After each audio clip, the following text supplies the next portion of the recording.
Good evening, everyone, and welcome to the People's House. My name is Stacia Brown, and I'm your host for this evening. And for the first time, we have joining us the newly sworn in opposition leader and political leader of the Democratic Labour Party, Mr. Ralph Thorne. Thank you so much for joining us. My pleasure, Stacia. Thanks. Now, we know we've had an eventful, say 10 days, 2 weeks. I think it started before that. Well, for you, Yes. We've had a very eventful time in Barbados. And let me say also welcome to all those joining us on Facebook and YouTube, and also our studio audience. We started this show just about 3 weeks ago. And we felt there was a need for it because we wanted to examine issues that were of importance to Barbadians, that were on their minds, that was in the political space, in the public space as well. So that is what really the show was born out of. And it's a place for people to send in their questions. So we have questions coming from WhatsApp and also via our social media. So, let's get started. Mr. Thorne, you crossed the floor a little over 10 days ago, about 14 days ago, I think. And it's been a tumultuous time, I would say. And how are you feeling today, sitting in the Democratic Labour Party? Honored to be here, honored to have been accepted. I'm not the excitable type, as you may have observed. I would not have imagined that it would have been this stressful. I thought I was just going to go on the other side and the media would have acknowledged it a day or two and I'd get on with my parliamentary life and then I'd come and join the party. Right. And that was interesting, to put it mildly. So that I didn't think that it would be all this. I just thought I'd go over on the other side and the speeches I can speak, my conscience can speak without the need to be diplomatic. And I just thought that would be it. I did not, Stacia, I really did not expect all of this. Okay. Obviously, you're an MP representing Christchurch South. Yes. And I know we've seen in other parts of the media where you've had constituents both for and against your move. How are you? Have you had an opportunity to go amongst your constituents at any point in time, speak to them, via the phone or anything that? Because I know people have been complimenting you on your move. Yes, you've answered the question. The phone. I am quite surprised. I was a little timid about it, I admit that to you, because crossing in Barbados seems to be associated with political trauma. Oh, he crossed. So to be honest with you, I wondered how people would take it. Obviously, I wondered how people would take it. And I am quite surprised, actually, at how busy my phone has been. One of the things I did when I became a parliamentarian and prior to becoming a parliamentarian, I put as many names as possible in my phone. So you would say John Brown, Ashby Land, Mary Smith, Dover, so that I know who it is. So I've been getting lots of messages from the John Browns and the Mary Smiths. And I know messages of support. Yes. So that's something I did when I became a parliamentarian. Easy access. So that you may say, well, nothing substitutes for the visit to the house, but it is not always possible. It is not always possible.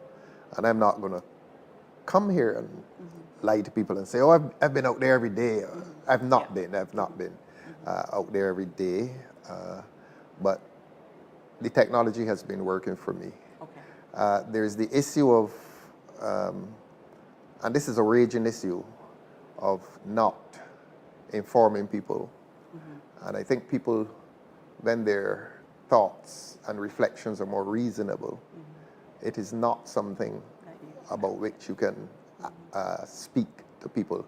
The most that I did, and I'm saying this publicly for the first time, I think 1 week before I did it, the weekend before the weekend that I went to the president, I met with the executive, and I'm there looking at them and saying, I wonder if they know what is in my mind.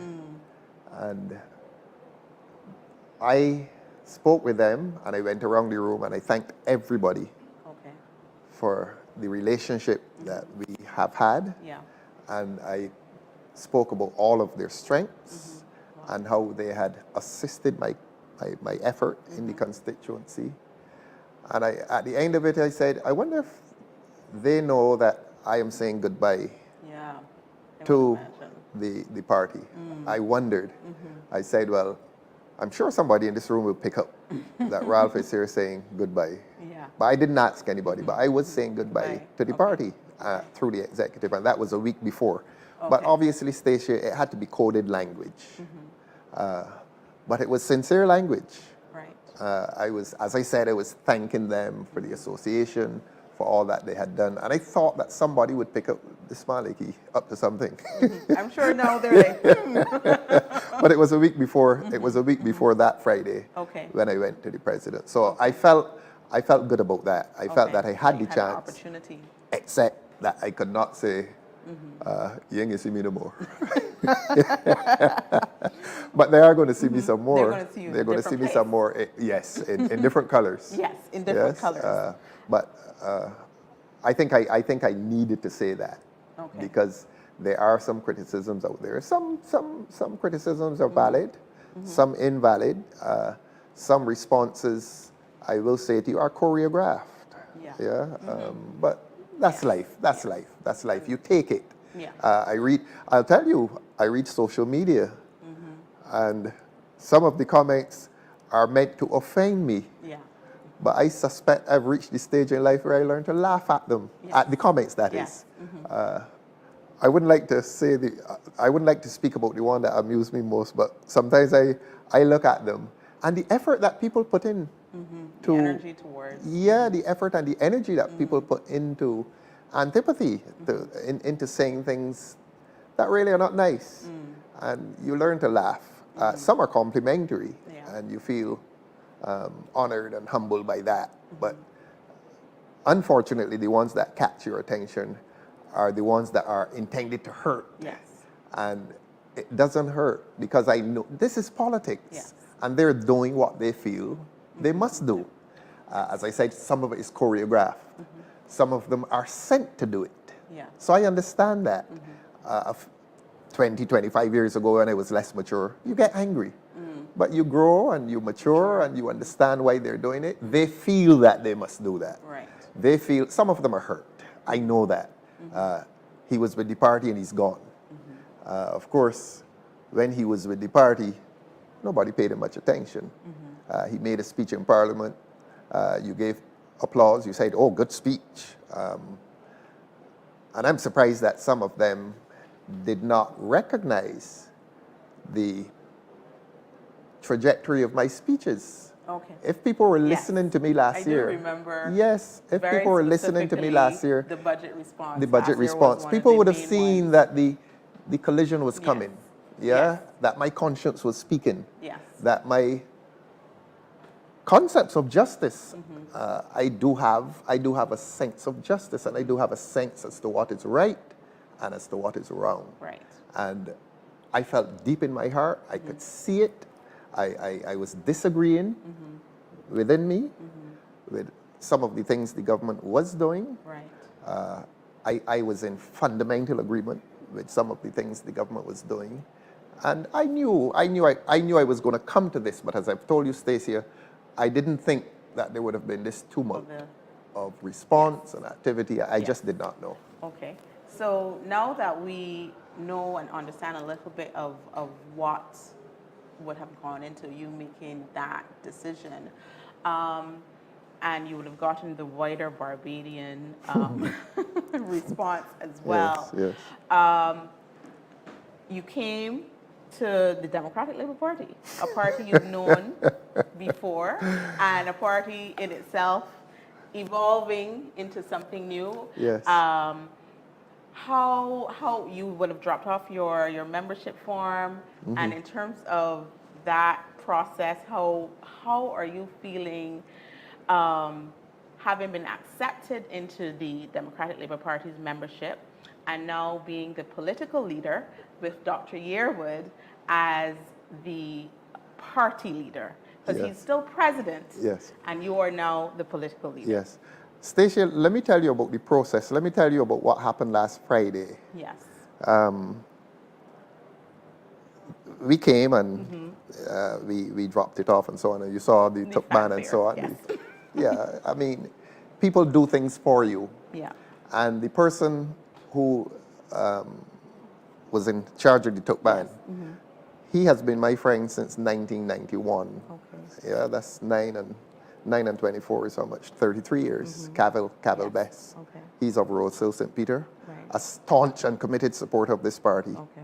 And I could not refuse Cavill. I really could not refuse Cavill. I'm not distancing myself from the activity. It was offered, and I accepted. Okay.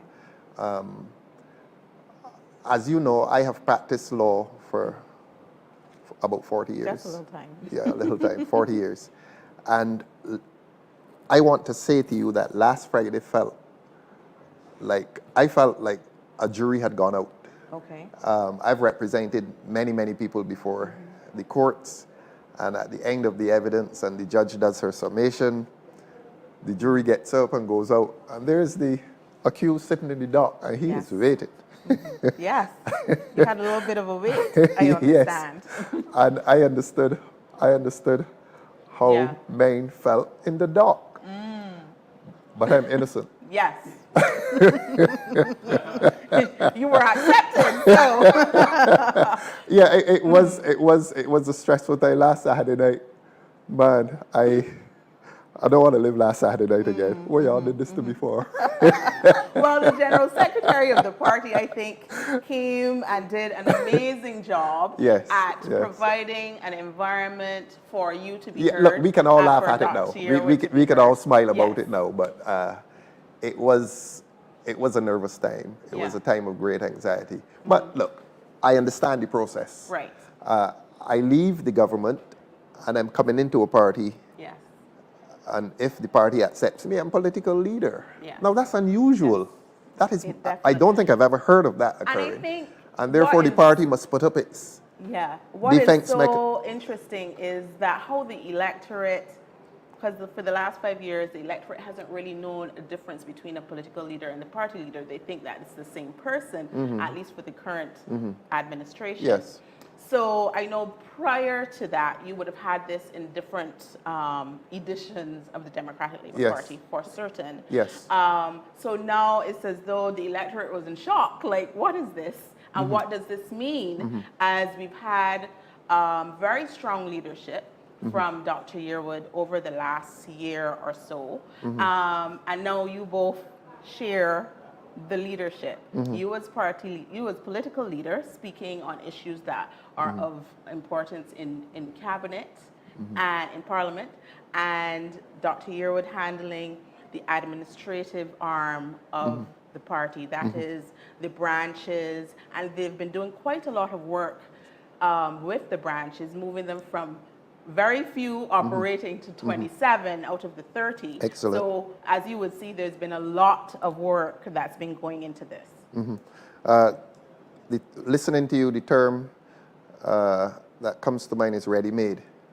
And I'm coming into a ready-made situation. I'm coming into a party 69 years. Yes. And if at 69 years I do not humble myself and say, look, this is unusual. Let the party organize itself for this entry. Let the party meet, let the organs of the party meet and prepare itself for this most unusual event. That here is a man coming into the party and he comes in, as they say, like a grave digger at the top. So that, look, Stacia, while I was anxious, while I was nervous, in a quiet moment I said, you must respect the circumstances. And Yes. you must respect that. Look, human political nature is interesting. Very. And politics is about power and the distribution of power and the use of power. Yes. Don't fool anybody. That's what it is about. And if you're coming into a situation where people sit in power, whether on the executive or the general council, you have to respect people's sensitivities and so on and so forth. So I think the public knows that. The question is how I handle it. Yeah. Do I go off and throw a tantrum? I put in an application and I'm not accepted immediately. I had to sit and say, look, the circumstances are unusual. I know I'm repeating this, but it needs to be said. Yeah. The circumstances are unusual, and I must defer. I must defer to the organs, I must defer to the rules of the party, and I must defer to people's sensibilities and sensitivities. Yeah. Yes? So Yes. it was a much involved process, and I quipped earlier about what I endured, but I respect it. Yeah. At the end of the day, I respect it. Yeah. What happened probably could not have been avoided if one looks at it reasonably. For what it is. Of course, I can say that now because I'm here sitting. Yes. But if you didn't have me sitting here, It would be a whole I'd be different very story. upset with you. It would be a whole different story. But the DLP was my party of choice, obviously. And look, when I gave the interview at President's House, I didn't call DLP, Yes. but the hint was broad. Yes. I said I wish to operate within the safe confines of a party. Yes. I have no desire, Stacia, to start a party. Yes. I believe that we live, and people may get upset about this, but I believe that we live in essentially a two-party democracy, Yes. B or D, B or D. and people alternate between them. Yeah. The history of Barbados has shown that. Well, the recent history anyhow, of the last 40 years, has shown that. I would think the strongest third party we had was the NDP. Yes. And the NDP did not live past the lives, the human lives of those who started it. That's Sir Richard Haynes. Yes. Yeah, and he was a formidable politician. And even he could not get the NDP to survive, I think, 2 or 3 elections. Okay. So that coming to the Democratic Labour Party is a safe confine. It's safety. Yes. And I admit I wanted safety. Right. Because I'm only human. Yes. And I did want safety. That apart, I think I'm democratic socialist.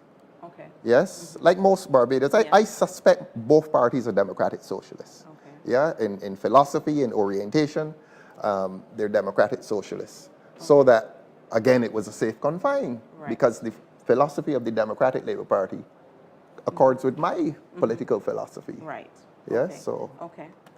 So we've had Dr. Yearwood, obviously, at the helm of the party. He was voted in August of 2023 by a majority vote. I think it was just over 400 plus. Yes. And what are your thoughts towards his leadership over the last year and some? Because obviously you were looking from a different angle, and now you're coming in and seeing the amount of work that was necessary, because there's been a lot of rebuilding that had to go on from within the branches, the different arms, whether it be the youth, the Young Democrats, whether it be the League of Women. They've all been kind of had a rebirth. Yes. So you come in and you meet a party that is, ushering its way into a new space somewhat. And a new physical space. You and I had a discussion earlier, and I was pulling my age card on you. Yes. And I was telling you that this room, I mean, I'm extremely impressed with what I'm seeing here, the physical structure. This was the back of the auditorium. I hope I'm not saying something publicly that I shouldn't. This was the back of the auditorium in the great old days of Battleground Calypso Tank. Yes. And here used to be packed. This was at that door. When people went to get drinks, they would stand by that door and they'd be looking in, and Gabby is in there singing and carrying on and so on. The transformation is quite impressive. And I was telling Steve earlier that I was crediting him with it, but he says, no, it's not me. Whether his modesty is false or real, he chose not to take credit for it. But Stacia, I'm extremely impressed with the physical environment here, the transformation. This room, nice and cool. During battleground days, this wasn't nice and cool, and here used to be hot. And I'm impressed with what I'm seeing here physically. So again, let us use the term ready-made. You're walking into a ready-made. Transformation. When I came, I met with Steve. I think the Wednesday of the week. I was quite surprised, actually. I know the old house.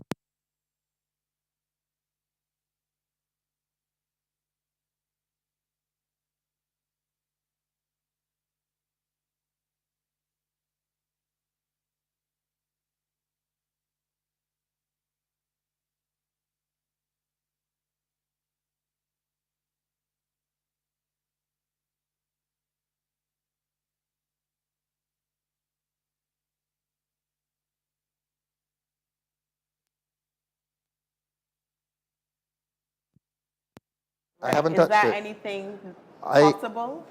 I don't know. I could speak to the Clerk of Parliament and find out about that. But look, at 69 years old, the party is not going to die for want of a subvention. Don't let anybody wave that like a carrot before you. Fundraising will be a necessary thing if the government decides not to give us the subvention. I think we're still going to do well. I think we're still going to do well. There's a lot of goodwill out there. And you know how Obama ran his campaign. Yes, precisely. So I wouldn't like the members of the party to believe that our life will end or begin if we don't receive a subvention. If they don't give us, they don't give us. We intend to do what we intend to do, and we intend to do. Provide good trouble. Good trouble. You remember that? Necessary trouble. Yes, good trouble and necessary trouble. Yes. And I think it's that type of thinking and thought process is very important where you have a government that has 29 seats out of 30. Yes. It's been a very difficult environment to operate in, as you would imagine, for the Democratic Labour Party over the last 5 years. Yes. Politically and otherwise. How do you see your political leadership impacting or helping to guide the course of that? Guide the course of the party re-emergence? My presence there will be significant because people want to hear the voice of the Democratic Labour Party. But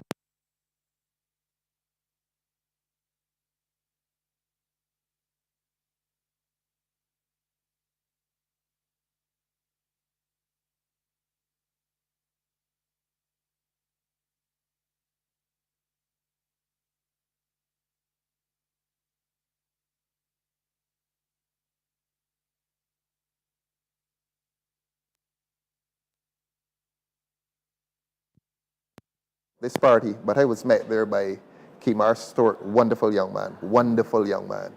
Marcia Weeks, a beautiful human being.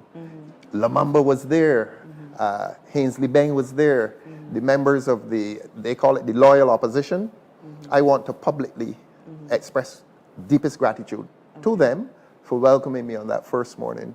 I thought I would have just been walking in there, thought it was a lonely walk, but I think Kimar Stewart organized that, and it felt good. I felt really good.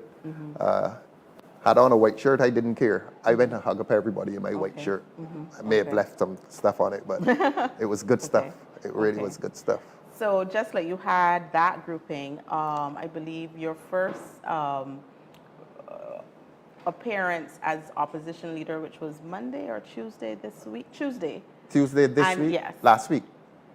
Oh, as opposition leader. No, that was last week. Okay, so this one is as political leader of the Democratic Labour Party. Yes. Of the Democratic Labour Party, you were met with a few members of the hierarchy of Steve, the party. General Secretary, Walter Maloney, and Pastor Durant. Yes. Again, warm Your reception. Contemporaries, I would imagine. They're older than me.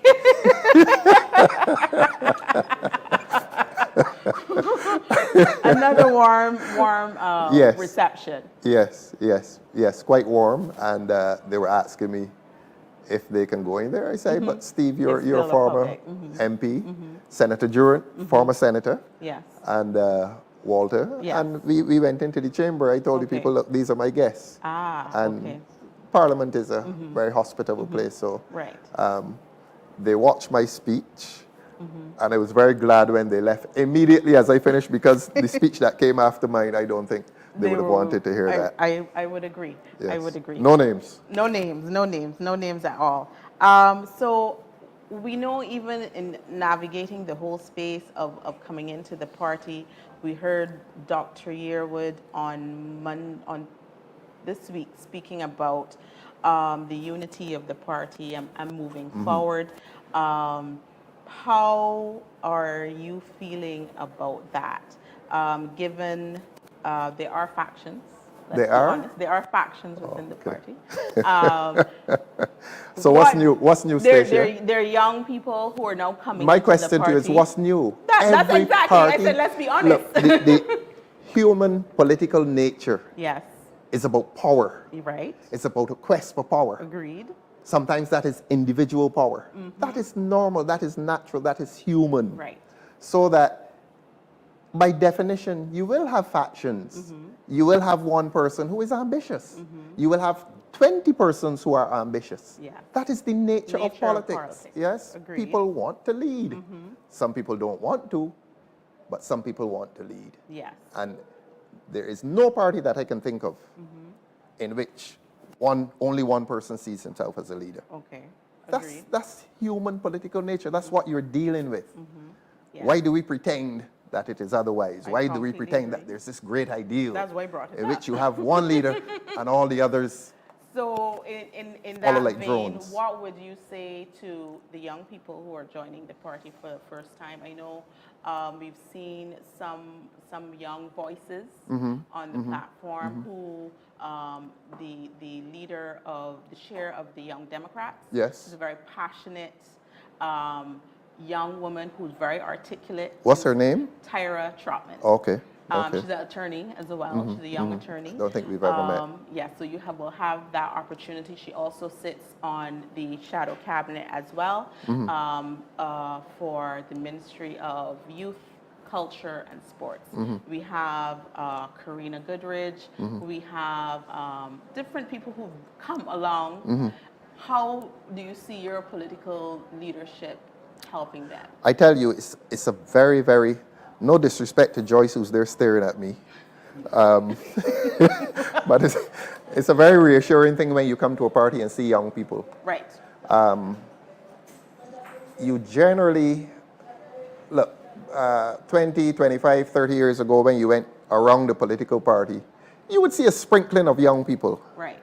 I was extremely impressed when I came here and saw really young people. Yes. And that's a good sign. Yeah.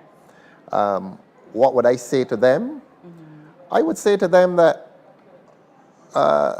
visit the reality. The party is not an ideal. No party is an ideal. Yeah. Visit the reality, as I said earlier, of people being ambitious, people wanting power, people, there are some people who don't want power, mind you.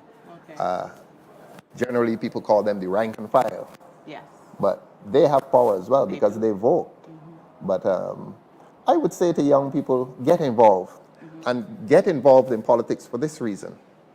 The peculiar history of Barbados is one in which we have not been a wealthy country. The majority of people in this country have not been wealthy. There are European countries in which you're born and you're almost guaranteed a life of comfort. Norway and the Scandinavian countries that have a lot of oil, and yes, and Sweden and so on. Barbados has not been like that. Barbados has presented with a history of poverty. Yes? And it is political activity which has transformed this country. It is the emergence of trade unions which transformed this country. The legalization of trade unions in 1940 by a parliament. So what I'm identifying here are the foundations of what we enjoy today, what we call democracy, the new freedoms that we have, the new prosperity that we have. People didn't dress like us Ask Joyce. You didn't walk around Barbados and find poor people dressing the way they do now. So that dignity has come to the lives of Barbadians. Right. But it did not happen accidentally. It happened because of political activity. Right. It happened because in 1951, the Parliament determined that people had the right to vote. Yes. Parliament was not populated by the people, by the people's representatives. Parliament was populated by the well-to-do. And they got there because the other well-to-do voted for them. Yes. So this was all a march towards democracy. Yes. I always say the pivotal moment in our democracy was 1961, when this party decided to liberalize education, that all children in this country should have the right to an education. Yes. And I tell you, Stacia, that is what has transformed Barbados more than anything else, more than anything else. And I said it before and I'll say it again. If the government believes that it will dismantle a system that has transformed Barbados as fundamentally as it has, education, along with trade unionism and the right to vote, education has been the most significant transformative force in this country. And if this government intends to dismantle it, this government needs to hear from the Democratic Labour Party. This government needs to hear from me as political leader as to why it intends to do that. I would fight against a government that intends to dismantle something that has brought dignity, and not only dignity, but that has brought democracy to this country. I mean, sometimes we use the word democracy, and we don't know what we're talking about. It's a fancy word. But for people who live through the darker days, they understand what democracy is. That's why you see a lot of old people around political parties, because they have been a part of the transformation. They know what their mothers and fathers, they lived it. Democracy is a fancy word for young people. But for older people, they have lived it. They have lived the transformation. So that what I'm saying, we have to speak to our young people. And we have to speak to our young people who come and get involved in politics and challenge them. Yeah. Somebody laid the groundwork for you by political activity. What do you propose to do for the generation coming after you? That's the challenge to them. Yes. Not to come and be obsessed with power. Right. But they must be concerned about social justice. Yes. What is going to come after I have gone? Yes. What platform will I lay? Will I disturb education? Will I disturb trade unions? They are the pillars of our democracy. Yes? And young people must be told, now it is your turn. What are you going to do? At my age, if I provide leadership, leadership involves educating them as to what is important, what they must prioritize in terms of their political activity. Look, political activity houses people. Yes. I said I'm a democratic socialist. I believe that the state must be involved in providing these basic needs for people. Housing, health, education. There are countries in the United States, you can't afford to get sick if you don't have insurance. Yes. In Barbados, you get sick. It is some government some time ago decided that we should have free access to health. Some government some time ago decided that we should have free access to education. Yes? And tell the young people that politics is important in terms of transforming the country in which they live. It is not about an ego trip. It is about creating planes of social justice in which every child should have a chance to succeed. Every child should have a chance to an education. Every child should have a chance to live dignified and decent lives in a house with a roof. And, you know, back in the 1930s and 40s, look at the pictures. Look at the pictures of old Barbados. Yeah. And you're going to see an entirely different Barbados. And that is the importance of politics. And I want to tell the young people as well, get involved, do not withdraw from it. Because if good young people withdraw from politics, And it leaves. you get the wrong people. Yes. You get the wrong people. And therefore you will destroy the country that the old people built. I like a lot of what you have to say, particularly with respect to young people and education. I've heard Dr. Yearwood say so much over the last year and a half, Yes. because he also has his own story that he's told a number of times, coming from Boscobel in the 1980s, 1990s, out of poverty as well. And education Yes. was what Yes. created Yes. opportunities Yes. for him to also build a life of dignity. If that is everybody's story, Yeah. if that is the story of the majority of people in Barbados, we need to challenge a government that wants to dismantle it. Why? Yeah. Why do you want to dismantle it? Why these fancy terms? Has it worked? Yes, it has worked. Yes. I don't want to tell people where you live, but you know when I think of where you live, Stacia, that is education. Yes. It is education that built that That- entire conurbation where you live.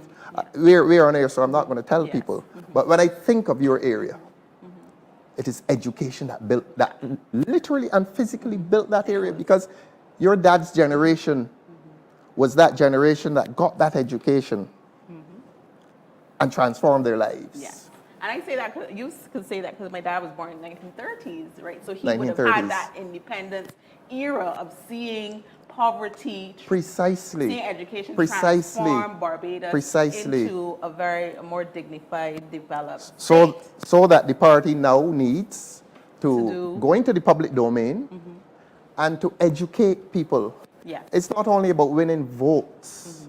Of course, we want to win those. We need those. But it is about reminding people of what this country is. Yeah. The possibilities that exist in this country. Yes. What this country can do for them, and as Kennedy said, what they must do for this country. Yes. Service is also very, very important. Yes, service to your country. Yeah, service to country. I think that's one of the main things I remember. Dr. Yearwood and a lot of the young people who've joined the party over the last couple of years saying service is what they want to give to their country, and Yes. that's how they're choosing to Yes. do it within the Democratic Labour Party, Yes. because it has a history of doing the same for this country at Yes. large, Yes. based in its policies, whether they be the educational policies, the housing policies, the labor policies. Yes. Those have all provided opportunities for our young people. I heard you say democracy is under threat. Yes, you heard me say that. Yes. Yeah. How have you seen, or what is giving you that impression that democracy is under threat in Barbados? The evidence of that is in people's response. Part of the evidence of that is people's response to what I did.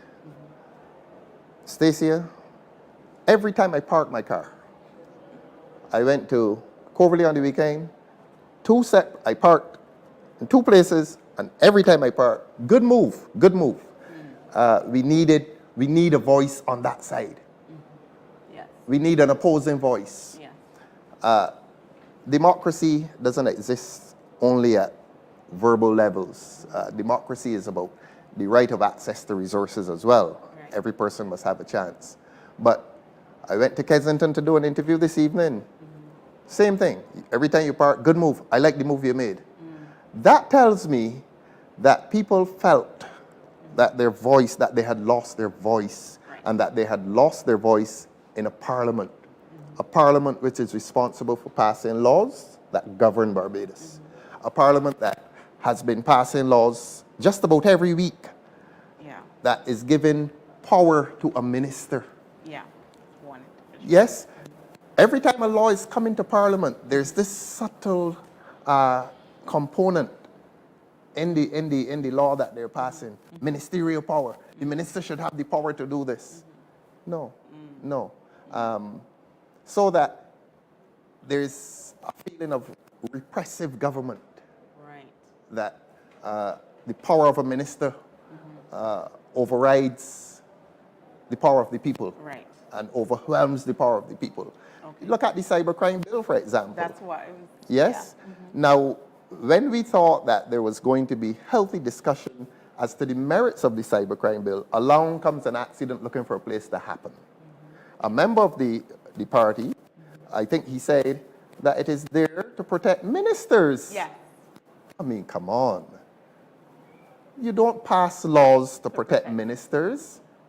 Not in this part of the world, perhaps in the East, in repressive regimes where communism reigns. So that when we thought that there was some meritorious discussion as to the cybercrime bill, along comes a member of the Barbados Labour Party and discloses where their heart is located. There are other acts of parliament. I wouldn't go into them now. It might bore you. But the government is on a trajectory of repressive rule.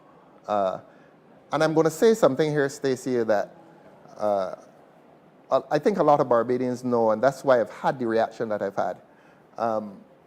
Government has become a sole voice. A minister wants to say something. When he sets up his table to say it, there's another very prominent presence next to him. Yeah. You have the town hall meetings, and you have, we had one in Christchurch. You have the 5 representatives there, and you hear one voice for the entire night. Wherever they go, you're hearing one voice. You have representatives there, but you're hearing one voice. And that sends a message to people that there's only one voice and one opinion that counts in a country of 280,000 people and some tourists. We don't live like that. Yeah. Our democracy did not develop like that. Not a sole voice, not a sole voice. Let ideas contain, let opinions contain, let people feel free. Yeah? Okay. Every person, as they say in the Desiderata, even the dull and ignorant, they too have their story. Yeah. Yeah. So if one voice believes that everybody else is dull and ignorant, the Desiderata reminds, even they have the right to speak. Yes. Yes. Yeah. So I think that is what people. Inevitably, there are some people who like it. There are some people who feel that politics is some kind of a show or sideshow where the most dominant is lionized for being dominant and overpowering. There are some people who like that. Yeah. But there are other people, to use the term freedom-loving people, who figure that I'm relevant too. Give me the right to speak. Okay. You know, so that is what is happening in Barbados. I don't like it. So on that note, we also have, you now have at your disposal a parliamentary caucus or a shadow cabinet, of which your 2 senators will be joining? Well, I suppose when these things are formalized, I'll see them in writing. Okay, okay. They cover, I think they cover quite a large degree of... You're asking me or telling me? Both. Because I'm remembering what I saw in the press about the shadow cabinet. They have both a bit of experience and both a bit of youth. So you do have that degree of latitude for them to learn from each other. Well, look, politics is dynamic. Yeah. Politics is dynamic.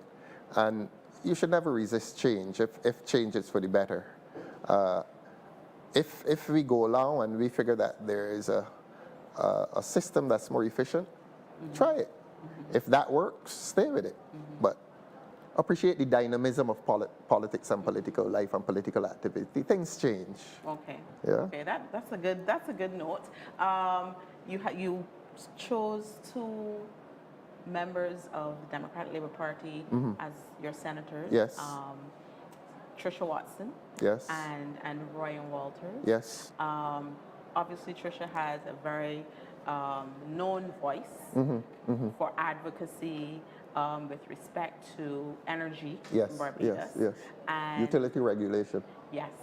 And Mr. Walters has a voice for business, I believe. Yes. So what would have led you to those 2 choices? I'll begin by saying I have to send Tricia a WhatsApp tonight and just say 3 words. 4. So proud of you. She led the 5:30 news on VOB this evening. Her contribution led, and I think it was the financial, some legislation dealing with financial institutions. And she was cautioning against data leaks. Yes. And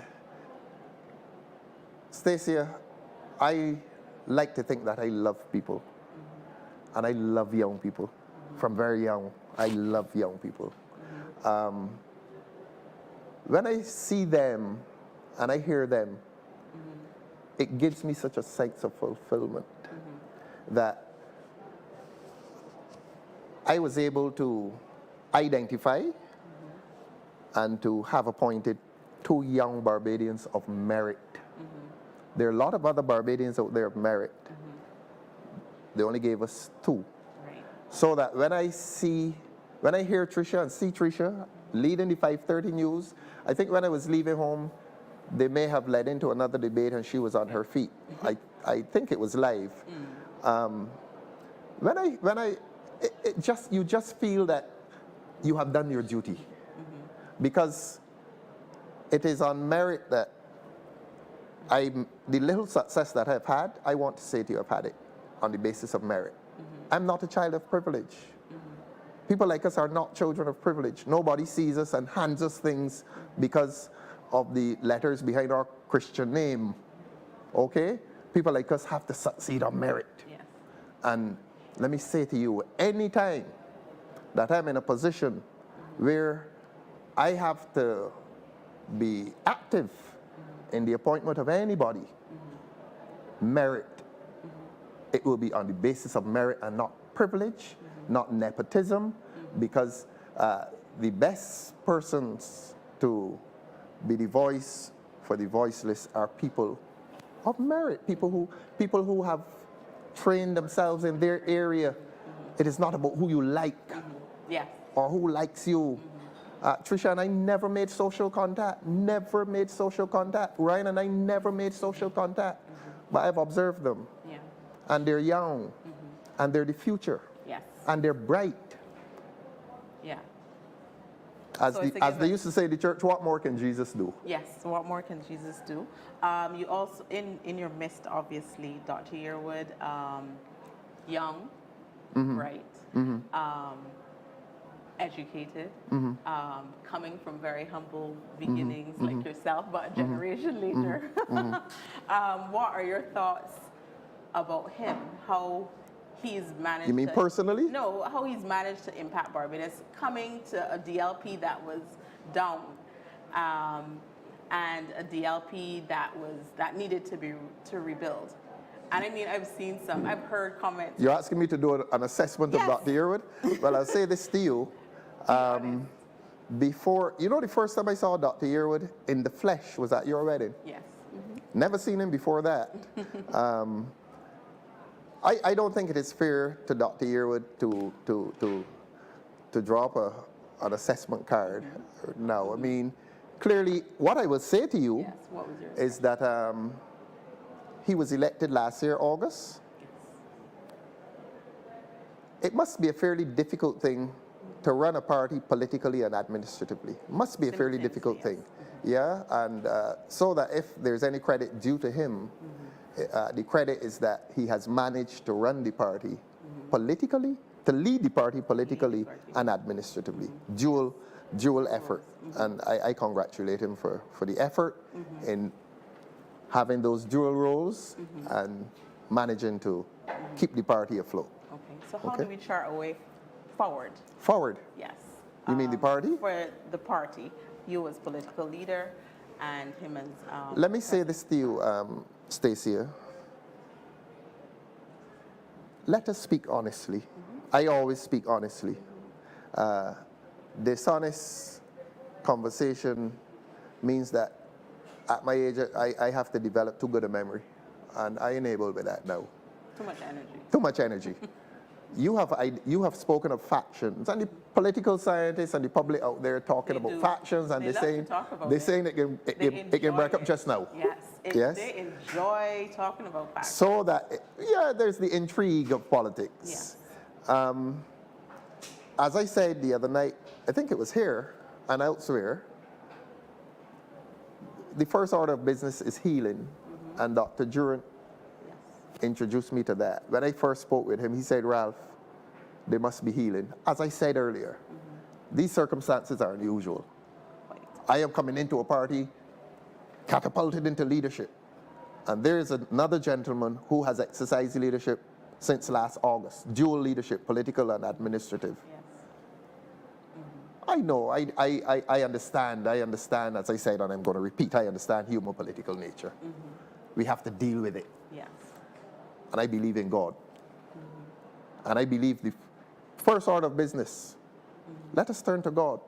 I know for young people, perhaps 20, 30 years ago, I wouldn't be speaking like this. But experience has taught me to deepen my faith in something greater than me. Yes. Yeah? And that something greater than me is the Almighty, who directs our paths. Yes. And I think the first order of business is to turn to the Almighty and ask Him.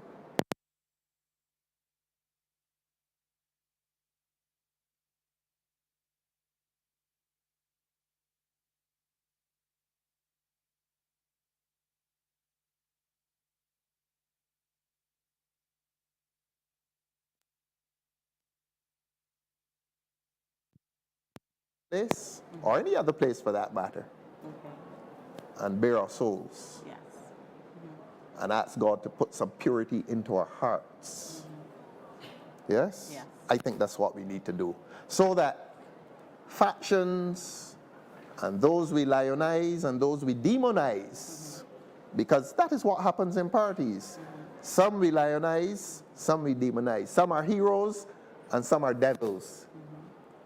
Let us go onto sacred ground and demonstrate that they are no demons, and perhaps they're no heroes, that we are all equal under God, and that if we are to rebuild this party, and if we want this party to occupy the seat of government, Yes. let us cleanse ourselves. Let us heal ourselves. Let us demonstrate to the people of Barbados that we are worthy as a party. 69 years, I know the party is worthy. But let us prove it to ourselves, let us prove it to the people of Barbados, and let us satisfy the Almighty that we are the persons fit to occupy government when next an election is called. I mean that. I really do mean that. Okay. So I think the party does have that in its plan, in its train of the next couple of days to ensure healing and prayer and worship to God is their priority. Yes. So all the members of the Democratic Labour Party who know, and when that notice goes out, find yourself at church. Not after fashion, No. but in testimony to their faith. Because there's no point going to seek God if you don't have faith. You don't see Him, you know. You don't see Him. He's not down the street. Faith is the belief of things not yet seen but hoped for. Precisely. Precisely. Yes. The evidence of things not seen. Not seen but hoped for. Faith. We have faith in a party and don't have faith in God, do we? Yeah. Yes. Not a nice state to be in. Yeah. So, thank you so much for joining us. My pleasure. It's been a good conversation. Thank you very much. I'm hoping to have you back here as you're the political leader, and I'm sure there'll be issues that you would like addressed and spoken about at length. Yes. If we have a reach, this can become a zone of education. We come here, we sit, we speak of education, we speak of health, we speak on a whole number of topics. I used the term democratic socialism earlier, and I saw people look up. That's the party's philosophy. And one night or day we will come back here, look into the cameras, and tell the people of Barbados what democratic socialism is. As I've said, Joyce and her people there lived it. We read about it.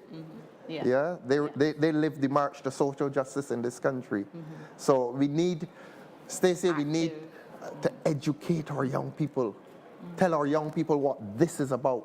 Tell our young people what Joyce went through. Tell the young people why Joyce is so committed to this organization. She definitely is. She is because she has seen this organization transform Barbados. Yes. Yes? She's seen the work happen. Right? Precisely. She's lived it. She's been part of it. Faith. And that is also part of why the Democratic Labour Party still exists. Never lost her faith. Never lost her faith. Yes. The reasoning for it still exists. Through defeat, through victory, through success and failure, she has been constant. And that constancy It's about faith It's not about and trends, hope. but faith and hope. And the greatest of the three is love. Yes. And you also have quite a bit happening in Parliament over the next couple of weeks. Yes, we have the estimates next week. Yeah. We'll have a lot to say about that. I spoke to the media today. Concerns I have as to the format that they're using, but check the Nation tomorrow. I think they'll probably carry it. I don't know. But the estimates, people need, again, to be educated about the estimates. The estimates, how much money government allocates to the different sectors and areas that it controls. Your dad knows all about, your dad would tell you about that. Yes. How government spends its money, which ministry gets priority. Yes. Yeah. Yes. Obviously, we know that health, again, health and education, they get the most. And they get the most because those are the biggest main concerns precisely of what this country has because been the majority of people in this country are not rich, and the state or the government, if you wish to say that, the government must protect them. Another aspect of democratic socialism, the participation of the state in the lives of people. Right. Yes. That you can't depend on a company to do it. Right. Somebody has to do it. And it's important that it's done right. Precisely. So that people have the right access to Correct. health care, it's effective Correct. health care. We know that Barbados has a very heavy NCD population. Yes. So those types, that's why you need health care. That's why you need a government ministry of health that is effective in how it transforms the health care of Barbadians. So those types of things in terms of educating Barbadians about that. What the estimate brings, who, why this sector and not another. Those are things that are up for discussion, and the budget will follow, I imagine. So there's a lot to talk about. Lots to talk about. I'm sure this is one of the very first, but we'll have you here over the quite few, willing, next quite few willing. weeks That's and part of my months. job. It is your Political education. And Political education. I'm definitely firmly necessary. committed to that, political education. Yes. Not for its own sake, not for the sake of big words and books, but for the sake of reminding people of where this country came from, I beg your pardon, and where it needs to go. Yes. Okay, so thank you, Mr. My pleasure. THORNE. Thank you very for much. being on, and we look forward to having you in the next few weeks and months to discuss the varied issues on the People's House. Thank you so much, everyone. This has been a very interesting conversation with the opposition leader and political leader of the Democratic Labour Party. I feel good saying that. Yes. And we look forward to having you next week, where we will be discussing another set of interesting issues and matters that are important to Barbadians.